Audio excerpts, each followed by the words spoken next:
Bonjour à tous, une petite idée m'a d'une Ikea et m'a d'une Paola Manilo.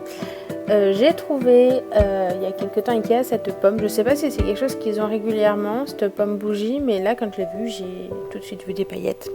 Donc je vais commencer par poncer légèrement ma pomme, pas pour enlever la peinture, mais pour aider la colle à adhérer, que je vais mettre après.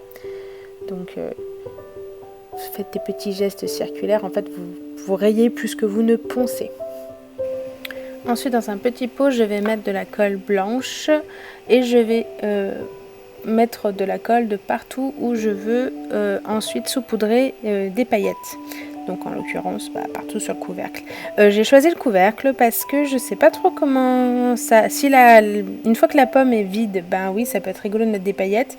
Mais avec la chaleur de la colle, je suis pas sûre qu'une bougie, ça le fasse. Donc j'ai préféré faire que le couvercle.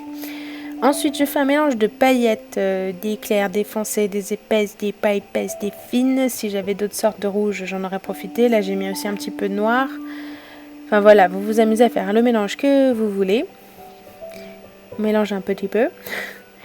Et vous allez comprendre après c'est pourquoi je me suis sur une serviette. Donc là, pareil, je remets un peu de colle parce que le temps que je fasse mon mélange, ça va peut-être un peu commencer à sécher. Je saupoudre le plus possible, je tamponne parce que de toute façon ça sert à rien de laisser des paillettes si ça passe, si c'est pas sur de la colle, je vais y arriver, ça finira par tomber. Donc du coup la technique aussi pour avoir une feuille dessous, c'est qu'on peut s'en servir comme entonnoir pour remettre des paillettes, pour pas faire trop de pertes. Vous pouvez recharger s'il n'y en a pas assez. J'aurais pu aller directement à la salière, mais je préférais essayer de mélanger pour que ça soit le plus mixte possible, parce qu'à la salière, il se pourrait qu'il y ait une zone très rouge d'un côté et plus rouge clair de l'autre. Et donc du coup, je vais y aller en plusieurs fois. Ça sert à rien de s'entêter quand ça veut pas. Donc vaut mieux mettez-en le maximum et revenez ensuite remettre des paillettes après. Et alors, de mémoire, je sais que quand on fait ce genre de choses, beaucoup utilisent la colle Modge, je crois. Modge, il faut que je recherche. Moi, c'est toujours ma colle blanche Cultura. Mais il y en a beaucoup qui utilisent une autre sorte de colle pour ce genre de choses. Ensuite, quand les paillettes me conviennent, j'ai voulu rajouter des strass. Alors du coup, j'ai trouvé ce truc, je crois, chez Action. Mais ça doit pouvoir se trouver dans plein d'autres endroits. Comme sur internet ou dans les boutiques d'art créatif. On parle beaucoup de Centracor, mais moi je connais pas, je suis jamais allée, donc je sais pas trop ce qu'on trouve là-bas, mais bon. Voilà, vous avez compris, dans tout ce genre de trucs. Et l'avantage, c'est que du coup, ils sont en ligne. Si on coupe son morceau. Mais après, si vous avez des strass tout seul, avec de la colle azulite ou de la colle époxy, vous pouvez aussi décorer à votre guise votre pomme.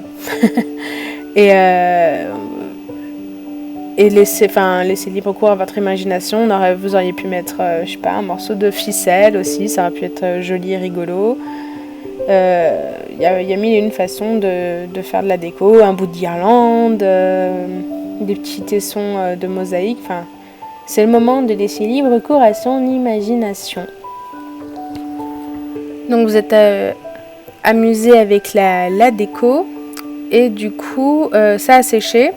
On passe au vernis. Moi j'ai mis mon vernis dans le petit pot, il y avait mes paillettes comme ça, tant qu'à faire, j'essaie de combler en même temps les endroits où je trouve qu'il y a encore 2-3 trous. J'ai pris du vernis brillant pour garder cet aspect-là lumineux des paillettes. Et du coup je l'ai fait à ce moment-là, pas tout de suite, parce que comme ça j'ai mis aussi une couche de vernis sur ma ligne de strass, comme ça fait une protection aussi pour eux, parce que comme c'est des petits bouts, ça pourrait finir par se décoller, c'est pas non plus peut-être un scotch super fort. J'espère en tout cas que l'idée vous aura plu, je vous invite à mettre un pouce si c'est le cas, à vous abonner si c'est pas encore fait et à rejoindre le groupe en lien dans la barre d'infos pour venir me montrer tout ce que vous avez fait en voyant ceci. Je vous fais des bisous, je vous dis à très bientôt, ciao.